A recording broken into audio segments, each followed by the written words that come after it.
Everyone ready? Yeah. Yep. All right. Ladies and gentlemen, thank you so much for joining us today on Attack. Dun, dun, dun, dun, dun. So today we're going to talk about, what are we talking about, gents? Absolute Threshold talks about cock. Cockiness. Cockiness. No, not We're not cockiness. talking about cockiness. Come on. This is why when we record these, we should come up with what the fuck we're talking about. We should, but it's got Beforehand. to be better. I don't know. All right, let's try this again. All right. Absolute Threshold talks about collaboration. Collaboration. Exactly. Let's I love go it. with it. Wait, didn't we do collaboration? No. Yes, we did. No, we didn't. You edit this stuff. You should know. Dude, I don't remember. I forget. We've done composition and we've done Commercialization. Oh, commercialism. Oh, yeah. All right. Anyway, so, We're talking Collaboration. about collaboration. all right. Absolute Threshold talks about collaboration. We finally got something nailed down. So, We collaborated. collaboration. What is it? What is it, guys? Come on. Coming together, no matter how many people, to create one great song. Or, yeah, I agree. Or what? No, I agree. No, you said or. You Come said on. or. Right, it's like when you play idea tennis, where one person gets an idea, they throw it to someone else, like you'll get a particular riff, but then someone else will say, hey, how about we add to this? And then before you know it, you have just an awesome piece of music. There's also collaborating where, hey, we're hanging out with an awesome band over here. We have Leshin in the house. Leshin, hey, welcome. What's up, guys? Gentlemen, welcome. Let us introduce our guest for this podcast tonight. We have the drummer Paul and the bass Paul, player thank you. John from Leshin. John, thank you guys so much for coming tonight. No, thank you guys very, very much. We're happy to have you. So, have you guys ever done a podcast before? No, Video podcast, I guess. I can't say I have. All right, well, welcome. We're going to pop that cherry right now. That's what Absolute Threshold is all about. Yeah, this is actually the second band that's never done a podcast. You guys are number two. I feel pretty special. Oh, yeah. I feel really special. They're also the number 2 band we've had on the, on the Number show. two band we've had on the show. So we're 2 for 2 right now. 2 for 2. So tell us a little bit about you guys, about your band. All right, leave it to Paul. I'll leave it all to Paul. All right, Well, Paul. we pretty much were a few different types of sound. We're like power metal, there's thrash metal, a little bit of progressive music. Take a lot of influence from bands like Megadeth, Metallica, Iron Maiden, Iced Earth, Judas Priest, all of that good stuff. A little bit of Dream Theater, and a bunch of different influences. Some old, some newer. And most of us are from here. John here is from Illinois. Wow, Great nice. Midwest. Nice. Yeah, the Great Midwest, Effingham, right? Yep. Effingham. Yeah, he Effingham? That's a cool name. badass name. That's awesome. Fuck that place. John Effingham. Yeah. Oh, that's awesome. Yeah, so we kind of cover the spectrum of the United States here then. We don't have someone from the South, but Gavin here, he's from Long Island, New York. Representing. And so, Nice. So, let's see. Other than that, we kind of pride ourselves on making music that really centers around a variety of topics, and a lot of us are really big into comic books, video games. So that's kind of the topics we cover in our music. That's awesome. And yeah, I love it. When I joined the band and I started reading the lyrics, I'm like, this is badass. I cannot wait to get on stage and start Yeah. singing this stuff. I mean, not myself, but Right. people hear our stories. Yeah, the things yeah. we have to Right, say. definitely. yeah, definitely. so elaborate on that a little bit. So it influences comic books and video games. Are you specifically singing about, like if I put it on your album, am I going to hear a song about Super Metroid, or am I going to hear a song that was just influenced by like events that happened in video games, not necessarily pertaining to specific comic books or video games? Well, the song "The Hunger That Does Not Cease" that we have is actually about Galactus. Oh. Nice. Nice. Oh, okay, sweet. There we go. Yeah, so his tale. It's a really big, like kind of melancholy epic.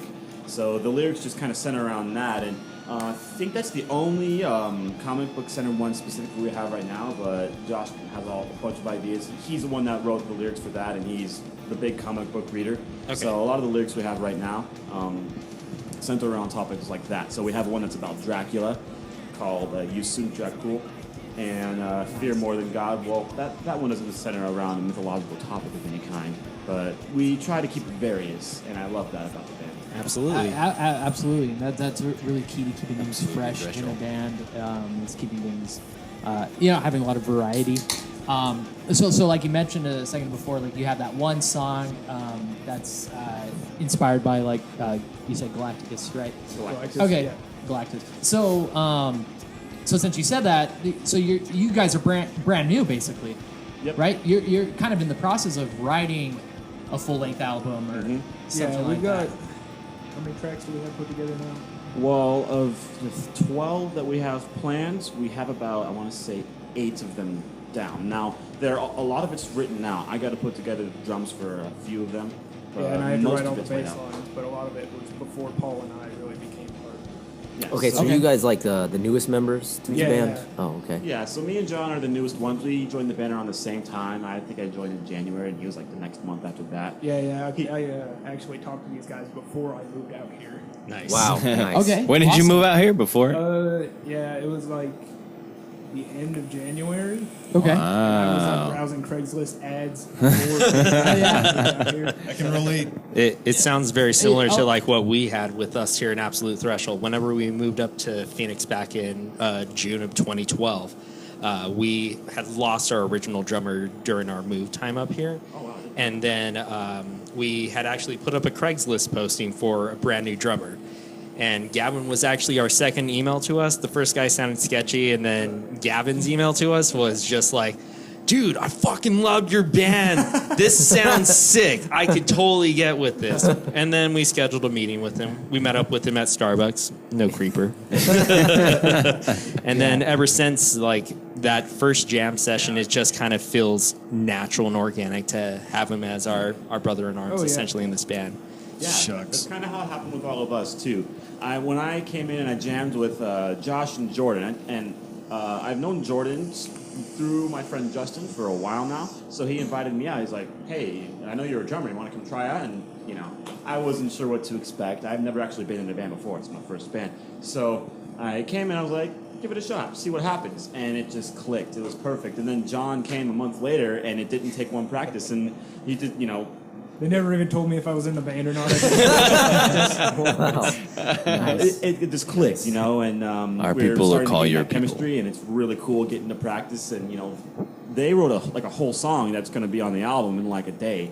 I got to put the drums to it still, and I actually haven't heard it, but they put together a whole song pretty much by themselves, or just like within a couple hours. What's it called, by chance? What's it called, John?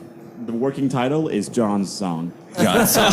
Nice. Song. That's the way to go. we do that too. We had a song once that we were writing, and we hadn't come up with a name with it. So for the time, we were just calling it Beta, as if it was the beta form of that song. And now, 5 years later, it's still called it's Beta. Beta. Yeah. Just kind of stuck. So 5 years from now, when you guys are on stage and singing John's song, Petitions to have that be the actual song title, but considering all the lyrics we come up with, who knows? So just as a question, since you guys are the two newer members to your guys' band, with the collaboration with the older members from the group, has it been hard for you guys to like kind of mesh with them, or has it been just like fucking easy as butter? No, they've been really inviting, and they've encompassed us. They've brought us into their family rather well, actually. As far as learning the material, Paul and I are the two members where like all the guitar was, a lot of the songs had guitar set up, Right. but it didn't really have an exact bass line or exact drum set up to it. So a lot of what we did was, it was just like writing for an original new song. Right, and it's just like pretty much bringing in that clutch moment whenever it's supposed to be either like a heavy beat down part or like essentially that like melodic medley that's going to essentially make or break the song. Yeah. which is a fantastic experience for both of you guys, just because it's Paul's first band and then you had just moved out here It was to actually join my first here. band. Well, my first like gigging band too. Okay. oh, okay, sweet. Awesome. Now I've known Paul for about a year now, and you were actually you played a show prior to being in this band with your father, right? Yeah, so my dad's always been in playing some cover bands, some original bands. He's been playing since the 80s, starting with Metallica covers, some original stuff. But basically, at this point, it's just a cover band that plays a lot of rock hits. So as I was really honing my craft, and I was actually in the band, we just hadn't played a show yet, I got on stage with him and played a few of the classics like Alice in Chains, Man in the Box. Played Journey, Any Way You Want It. What was the other one? Soundgarden, not Soundgarden. I keep saying Soundgarden because it was Chris Cornell's project. Audio Slaves, Cochise. And Yeah. Just jamming on that this morning. Yeah, Nice. it's a great freaking album. But, you know, a lot of the classic rock hits, and it was a lot of fun. Got to see my dad just light up, finally seeing me play on the stage, even though it was with his guys. Great experience. Very, awesome. very awesome. You made him proud. So, so kind of one of the points of this podcast is we want to get across to people what it's like to be in a band, a local band, struggling to become big, or just Starting out. what it's like in the local scenes, and everything that encompasses all of that. So, you guys are perfect to kind of explain a band that is starting and first entering the scene, and so. Like, I'd like to hear, like, what you guys have been doing to get your first gigs, what those experiences have been like, and, How it's been. I mean, pretty much that. Well, a lot of that has been some of the connections that guys like Josh and Gabe have had over their previous gigging projects. They kind of kept because they always intended to stay in the scene. So it's a lot about making connections. Like when you play a show with the band, you kind of try to keep those connections. Make friends with people, and get to know your promoters. Do well, get on and off real quick, things like that. That way they invite you back. So when Josh got on the stage again, or wanted to get on the stage again, people remembered him like, hey, this guy, he knows what he's doing. I remember him, so that helps us get on stage. And about making it like trying to get in front of people when you're first starting out. It's intimidating, right? intimidating. Yeah, it gets it's pretty tough, but it's been a lot of fun doing that. Finally working that through. Absolutely, because that first show was the first time you were revealing to people Absolutely, Thresher. your project and the music that you have written, and so you never know going into that first show, like, are people going to respond to this the way that how passionately we feel about this music? And so, like, if you can give me a rundown of how your first show was and your feelings prior to the show and the end of the show, like, how was that? Oh man, the feeling of going up to a show. I don't think I've ever been more nervous for anything in my life, to be honest. Absolutely. But once we really got our stuff loaded in and started doing what we were doing, we were the first band on that bill, weren't we? Yep. Yeah.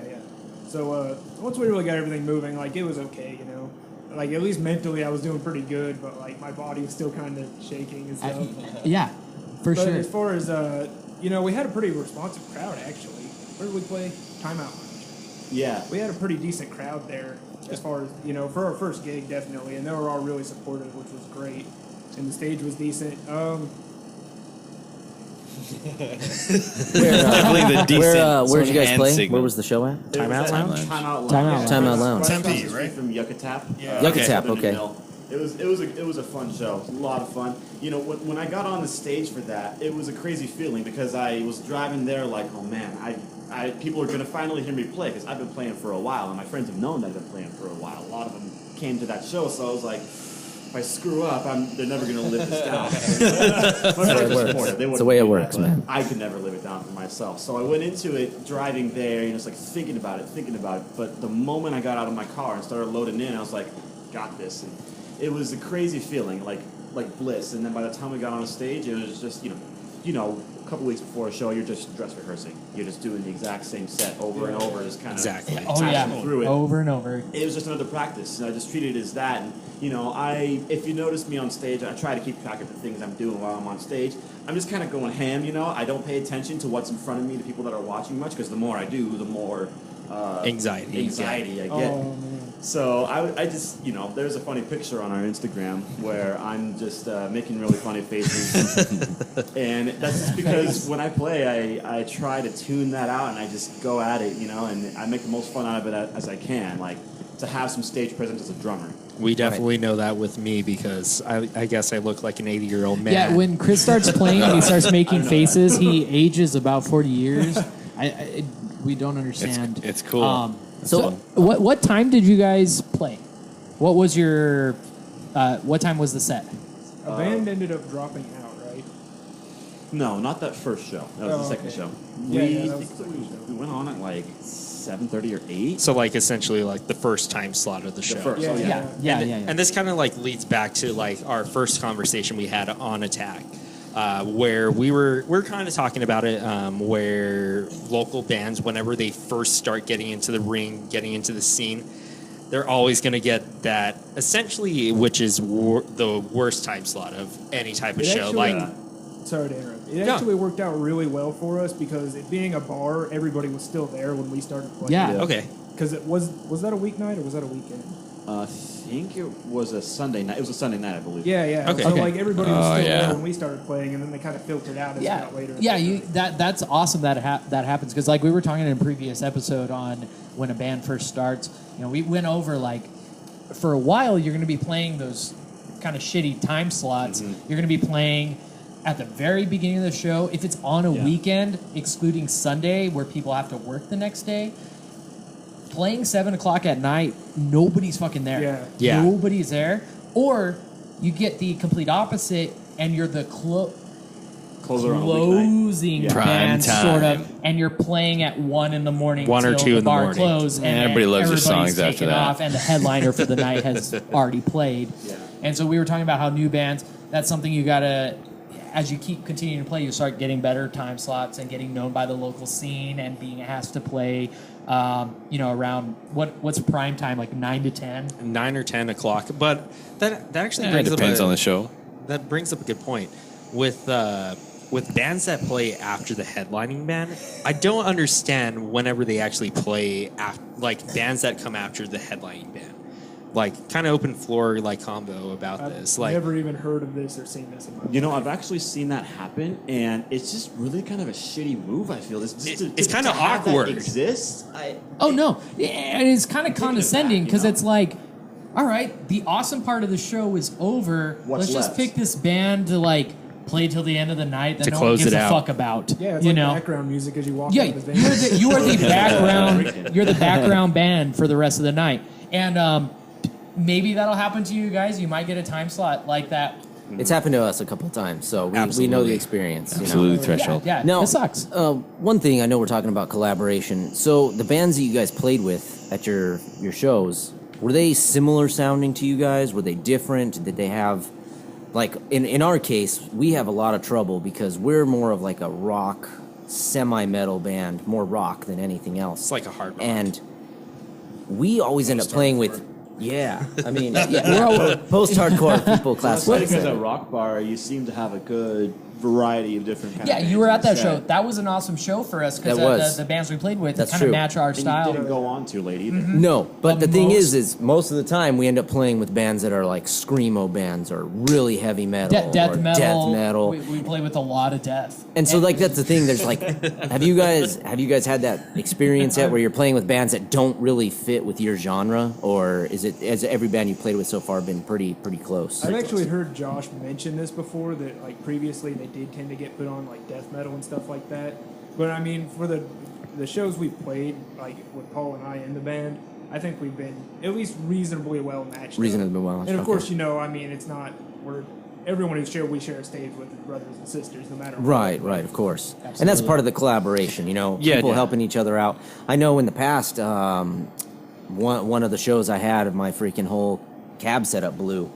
Is that Joe's Grotto? yeah, Yeah. it Yeah, was. the whole thing Grotto. blew, and some other guys were like, "Hey, man, if you want, you can borrow my rig real quick." And I was That's like, awesome. "Yeah." So I mean, that's a part of the thing, like you were talking about, like brotherhood, brothers and sisters on stage. That's part of the Absolutely. collaboration, And Absolutely like threshold. a lot of people that are looking on the outside in to the metal community or hard rock community, they see us as kind of like evil Satan worshiping, and This is a big town for retirement. and we're just a fucking Speaking huge for retirement communities. Speaking exactly objectively. Yeah, and we're in reality a huge family, and every band we all love each other, and we're all there to take care of each other. We want to grow the community and Yeah. grow the music, For sure. And so we're all here for each other.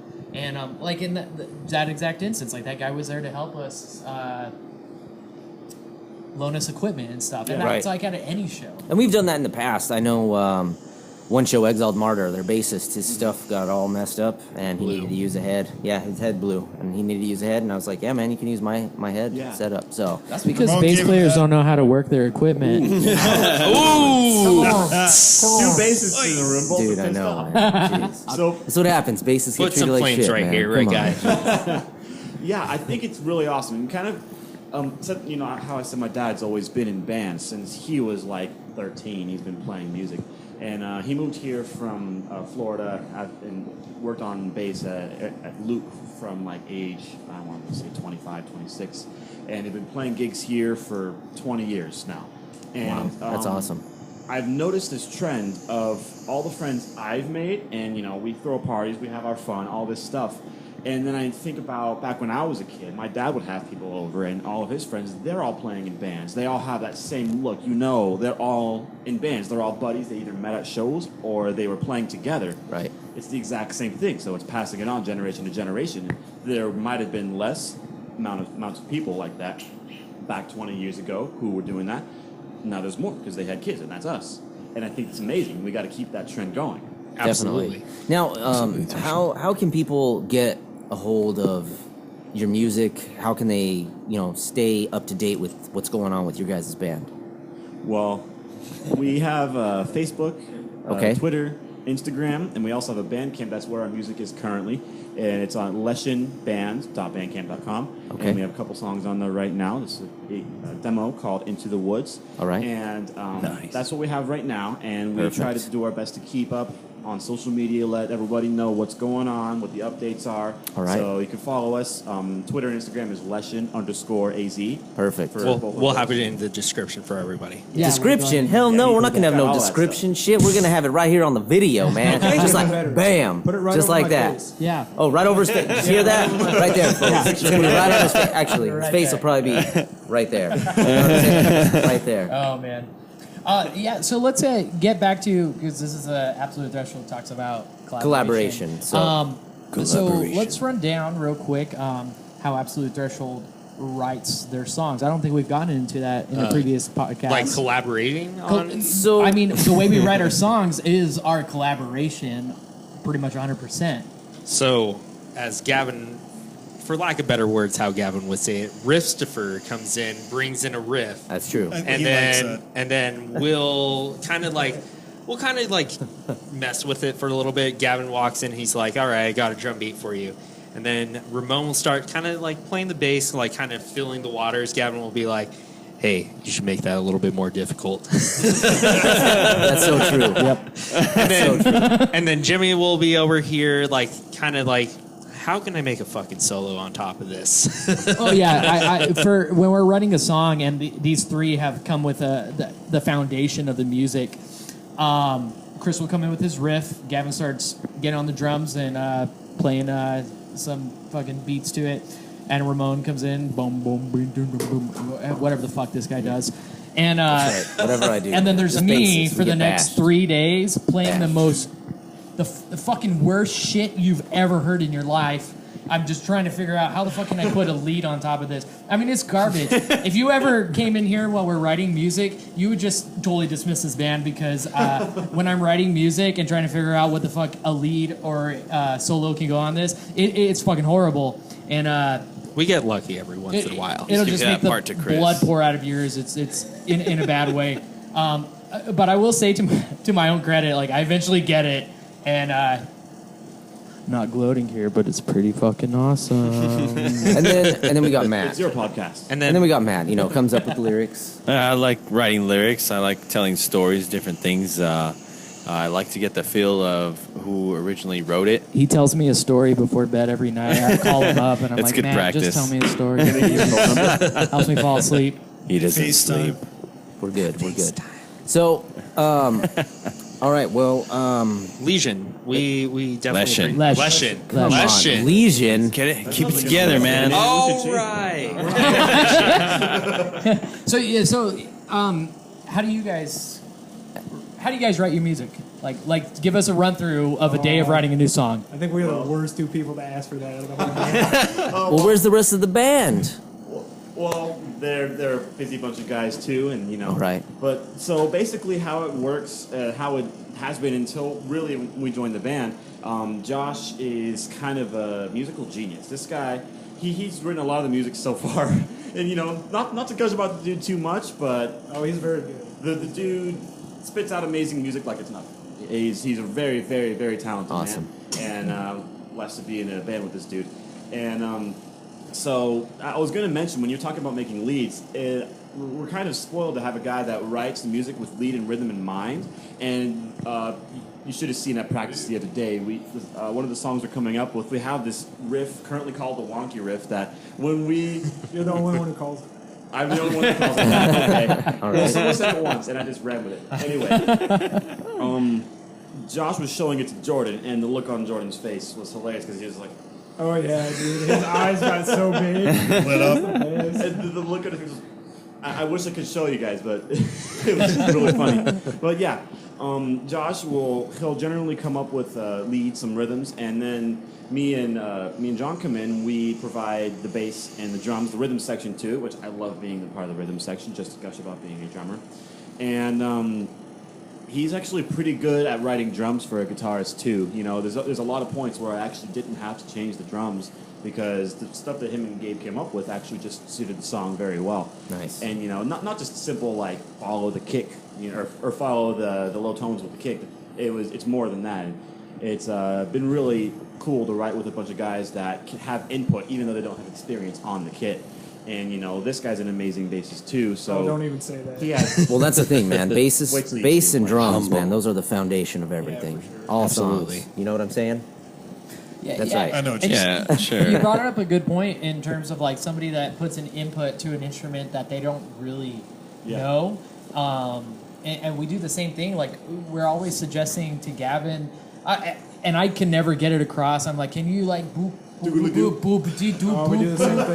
thing. We do the same In my thing. head, it's right. Eventually, we'll get there, and then Gavin's actually a great guitar player, and sometimes He's a he'll come up with a fantastic riff, guitar and he'll player. steal the guitar right out of our hand and like bust out this riff, and we're all standing there like, Like, okay. but like, and like another example to that, like one of our newer songs that we had written just for all our Absolute Threshold fans is actually Lo and Behold, which was actually an idea Gavin came up with, like 10 years ago? Yeah, I wow. wrote that over a 10-year period. As Yeah. back in college, and then yeah, pretty much. Yeah, and like Look pretty at him much all, like, it's no big deal. and shoot, when this guy comes on the guitar, he fucking like shreds like dime. He's like, Hell yeah! I'm gonna start band with you. I appreciate that, but man, I'm on no time So, level. all right, folks, but that is actually all the time we have today, unfortunately. Oh wait, Dang. Unfortunately. but there's more though. Oh wait, we got something. What? Are you gonna bust out a surprise. dime Do solo we got for some show? everybody? Exactly. Oh, here we go. Next time. The, So Gavin, what's up? We got to talk to you about your Soundphoria music moment. We got to make sure we support the local scene. So you Absolutely. gotta know what's going on. Now, I think by the time this episode drops, it may be a little late to mention the Friday shows, but I'm going to mention them regardless because my bros in Death Grip, they are playing tomorrow at Joe's Grotto. So let's just pull up the info on that. And so, got Bones and Thug. what's that? Chris is talking, not me, man. Just look at Your Chris. brothers, you sound alike. I know we Yeah, do. I know, right? It's, Absolutely. You guys are brothers. How do we It's sound alike? This guy has like a baby voice. Come on. Yeah, right. like- all right, Don't so- try and sound deeper. Come on. All right, Gavin, he's So got tomorrow at Ready Joe's to go. Grotto, you have Controlled Demise. I believe they're from Colorado. Correct me if I'm wrong. Control denied. Yeah, Control. Yeah. Controlled Demise. You have Lost in Lies. Those guys are good. Death Grip, Dirt Over Lime, awesome, and Violent Revolution. It's actually Nate Carduno's other band from Nate plays in Ashes of the Dead. So Wow, there we check go. that out. That's Oh, at hell Joe's yeah. Grotto. That'd I be believe it's fucking awesome. $10, maybe $12 at the door. But if you hit up any of those bands in advance, you can get the tickets. Get your tickets. So doors are at 6. Check that out. Support your local music. Then a couple other shows coming up. I know they have the Verde Valley Metal Invasion going on a little further north. There's a lot of fucking So bands on there. holy moly, yeah, there are. A lot of bands. Check it out on Like, Facebook. yeah. Come on, check So that shit out. Check that out. Check out There's like Soundphoria. 14 bands. Soundphoria. Check that out. Yeah, Soundphoria. It's a good thing. It is a good thing. Go join that group. That's It's a right. good Join group. it. You'll hear about I already all the kicked out upcoming one. shows. All the Local upcoming scene. shows And in the local then- scene. That is. Saturday, 13th Floor Entertainment presents Autumn's End, Motive, Lago, and Singularity. There we go. Singularity is fucking badass. You need to check them out. They are great. Autumn's End, awesome. Like, all the bands are great. I just recently started listening to Singularity, so you know. So basically, what he's saying is get out to shows. All right, Gavin's saying get out to these shows, check out Support these local local bands. music. So that's over at the Rebel Lounge, by the way. That's on Indian School, formerly the Mason Jar. So for those of Yeah. you that went there back in the day, So, all right, Gavin, thank you so much. We got anything else? I have one more. check in. Yeah, if Gavin doesn't have anything, I got one more thing. Jimmy's got one more thing. And the Black Moods are playing over at Rock Bar. If you haven't checked out the Black Moods, they're awesome. Think of, like, in my opinion, it's a cross between Stone Temple Pilots and Led Zeppelin. Sick. It's really cool, really catchy. Nice. And they just got back from a national tour. Wow, that's So, awesome. Very cool. That's awesome. All right. Yeah, and I just wanted to bring up.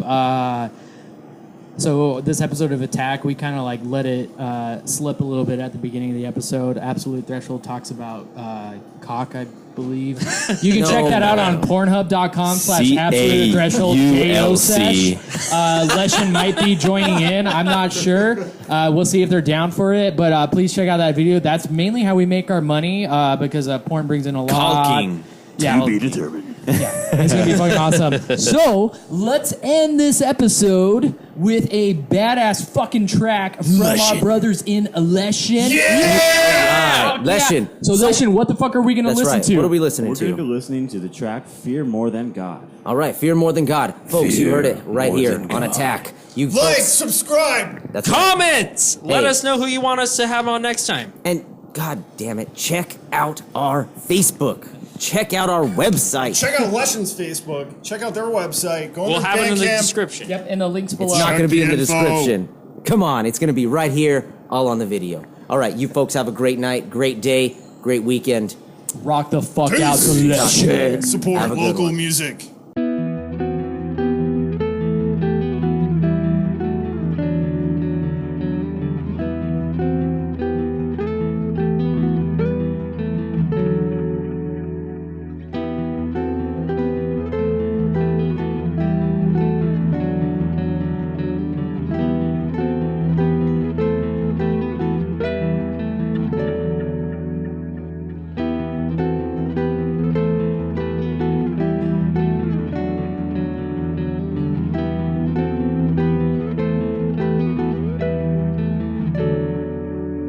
Standing on the edge, we wait and stare.